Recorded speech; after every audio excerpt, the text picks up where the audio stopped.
Guys, welcome back to the channel. I'm Samuel. I'm a second year medical student currently studying in Russia, and on this channel I make videos about medicine, productivity, effective learning, and fun facts about literally anything. So if you love any of these topics and you want to see more videos on these topics weekly, make sure you subscribe to this channel and turn on the bell notification so you get notified as soon as I drop the content and you get to be one of the first people to actually see this video. If this is the first video you're seeing on this series of tips to effective learning, I think it's best for you to watch the first two videos that I uploaded already.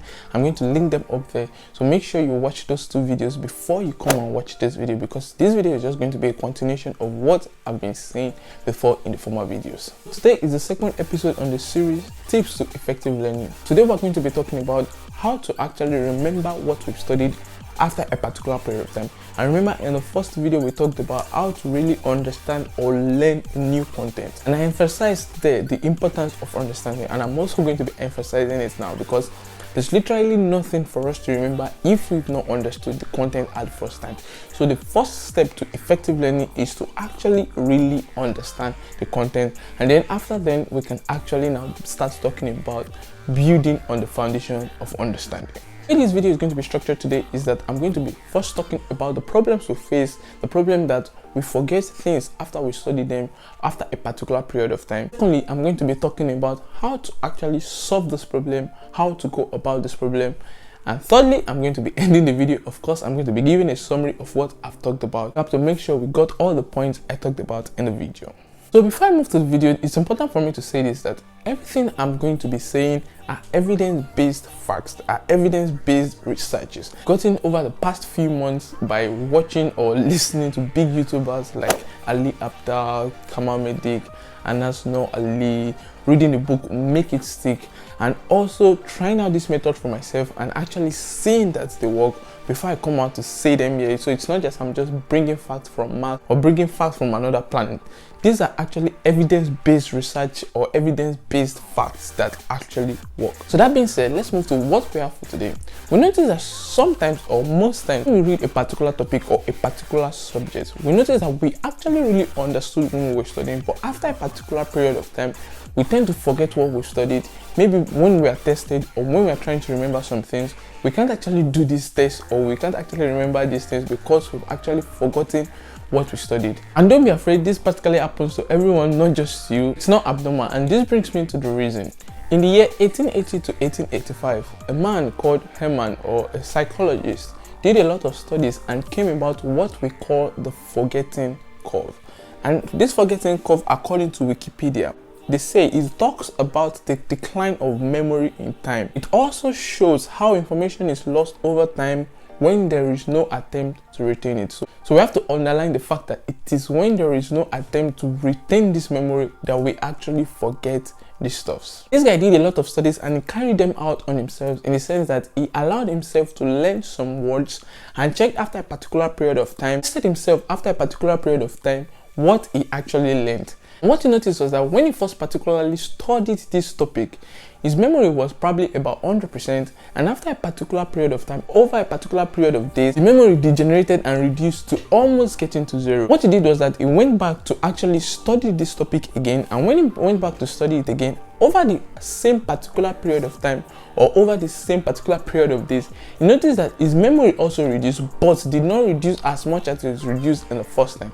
And he did this until he noticed that his memory over that particular period of time did not even reduce at all. So we've been able to actually establish the problem that it's possible for us to study, and after a particular period of time or particular period of days, we forget what we've studied. And we've also been able to establish the answer or the solution to this problem, that what we need to do when we actually forget this stuff is to go back and relearn this stuff. But how do we apply this solution in this limited time we have as students? This brings me to talk about three particular tools I'm going to be talking about in this video. The first is active recall, that I've talked about in the first video. I'm going to continue talking about. The second is spaced repetition, and the third one is retrospective timetable. So recall, I've already talked about it in the first video that it is just us testing ourselves, and not just testing ourselves after we've studied, but testing ourselves during the study using Feynman's principle and all of that. And spaced repetition, just as the name implies, is just repeating what we've done after a particular amount of space. So we study and then we give ourselves an amount of space or period of days, and then we come back to this particular topic we studied and we come back to restudy it. But the way we are coming back to restudy it is what is different. And retrospective timetable is just a particular type of timetable that looks into the past instead of looking into the future. The normal type of timetable we have is the one that looks into the future, in the sense that in the first column we have the particular days, probably the days of the week or all the days of the month, and in the next column we have the topics or the books that we want to actually study. What you notice is that sometimes, for a particular genuine reason, we actually are not able to study what we were meant to study on a particular day. And because we already have something else to study the next day, we can't actually go back, or even if we go back, we're already forfeiting the next day. And this makes us feel bad, or we beat ourselves up to it that we are not actually productive or we are not effective students, when actually this is very, very normal. Retrospective timetable is a type of timetable that looks into the past, in the sense that the first column we have is actually the one that talks about our topics. In the first column, we do a scoping of the subject. What I call scoping the subject is that we know all the particular topics or subjects that we're meant to do at a particular class or for a particular year. Let's say for me now, at this point of my medical school, I'm studying histology, biochemistry, anatomy, and all of that. So I take histology, for instance, and I try to scope it. What do? I open it and check the index or the content, and there I see all the topics I'm meant to study for that particular year.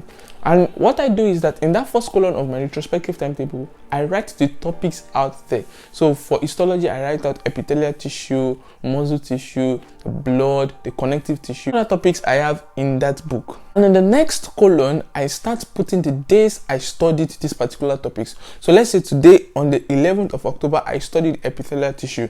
So in front of epithelial tissue, I put the date that I studied it, 11th of October. And then what we do is that we do this for all the particular topics or all the topics we are meant to study for a particular period of time. And then we come back using spaced repetition. Let's say after a particular week or after 2 weeks, I come back and I check, okay, I've studied muscle tissue now over 2 weeks, or I've studied epithelial tissue now over a week. It's time for me to go back and revise, or it's time for me to go back and reread. So what I do now is that I go back and do active recall of what I did at first. Remember in the first video I said that instead of jotting down things directly from the textbook, we write out questions for ourselves so that we can test ourselves in the future. So it's not like we're just rereading and refeeding our brain, but we are now demanding from our brain. So using active recall, I go back and I check this particular topic, epithelial tissue, and I answer all the questions that I've written for myself. I check the question and I say that this one I was able to answer it very, very fast and very, very quickly, and I mark it green, so I don't have anything to do with you again. The memory is still there. It's very easy for me to remember. Some that I found it difficult to actually remember or to actually answer. So those ones, according to how I've forgotten them, I mark them yellow or green. And I check out the whole topic and I see maybe there were a lot of red or there were a lot of greens. Then I mark the whole epithelial tissue either red, yellow or green. Let's say in the second column on the 28th of October, I did this active recall, and then I put there that 28th of October I studied this, and then I rate myself either yellow, green or red, and then I put red there. So the essence of this particular method is for us to be able to have all our subjects or all our topics in green before the exam date, or even close to the exam date. We are able to know where our weakness lies. So it's not just we're just rereading what we already know before, but we're coming back to our retrospective timetable and saying, okay, this particular topic is red and I have this exam tomorrow, so this is what I have to focus on. In summary, all these three tools that I'm talking about is that active recall helps us to give ourselves questions and answer ourselves and rate ourselves according to how we were able to answer the question. And spaced repetition is just a particular type of tool that helps us to space the time between when we study and when we are going back to restudy or do active recall on these particular topics. Finally, retrospective timetable is just helping us to keep track of what we are meant to study at any particular time close to the exam or close to whatever deadline we have in school. Active recall can really be of great help because I don't even know how I can overemphasize the importance of active recall. Active recall can even help us to understand or learn hard parts of our studies, like learning dates, learning lists of things, or learning names and all of that. Also, some people love to use mnemonics, and mnemonics is just creating something that is fun or forming a particular song out of something that is not formed. Say I have to study the bones of the wrist, and all these bones, about 7 or so, they have very weird names and I can't really remember all of them at once. So I use a particular mnemonics that is funny to me, that is easier for me to remember. So I just use probably the first letters of every of this bone to form a mnemonics, or I particularly form a song maybe for even the first 20 elements of the periodic table. And research shows that we are able to remember songs or pictures or some things that have pattern rather than just text. So it's easier for us to remember a song that we learned in probably high school rather than for us even remembering the article we read a week ago.